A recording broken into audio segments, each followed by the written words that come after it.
இப்போ அறந்தாங்கி அருள்மிகு ஸ்ரீ வீரமகாளியம்மன் அப்படி சொல்லும் பொழுதே உடம்பெல்லாம் சிலுக்குங்க. அவ்வளவு மகத்துவமான தெய்வம் அறந்தாங்கி அருள்மிகு ஸ்ரீ வீரமகாளியம்மன். 30 நாட்களும் ஆடி 30 நாட்களும் தொடர்ந்து திருவிழா நடந்துகிட்டே இருக்கும்.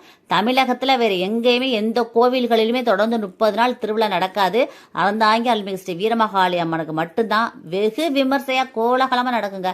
தேர் 2 நாள் தேர், 2 நாள் தேர் இழுப்பாங்க. தெப்ப திருவிழா வெகு விமர்சையா நடக்கும். இன்னைக்கு 2ஆம் நாள் தேர் ரொம்ப சிறப்பா பக்தர்கள் அனைவரும் சேர்ந்து தேர் இழுக்கும் பொழுது அந்த அன்னை வேண்டிய வரங்களை அள்ளி கொடுக்கிறாள். அதாவது குழந்தை பேர் தாமதமானவங்க ஒரு குழந்தை தொட்டில் வாங்கிட்டு வந்து வீரமகாளி அம்மனுடைய ஆலயத்துக்குள்ள மூலஸ்தானத்துல வச்சு வேண்டிட்டு அந்த வீரமகாளி அம்மன் ஆலயத்துல கட்டிட்டு நீங்க மனதால பிரார்த்தனை பண்ணிட்டு வாங்க.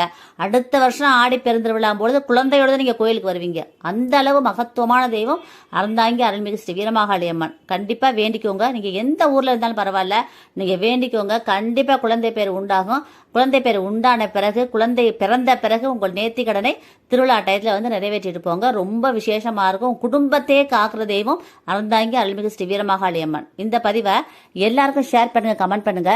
எல்லாருமே நல்லா இருக்கணும் ஃப்ரெண்ட்ஸ். Thank you friends. வாழ்க வளமுடன். தேங்க்யூ.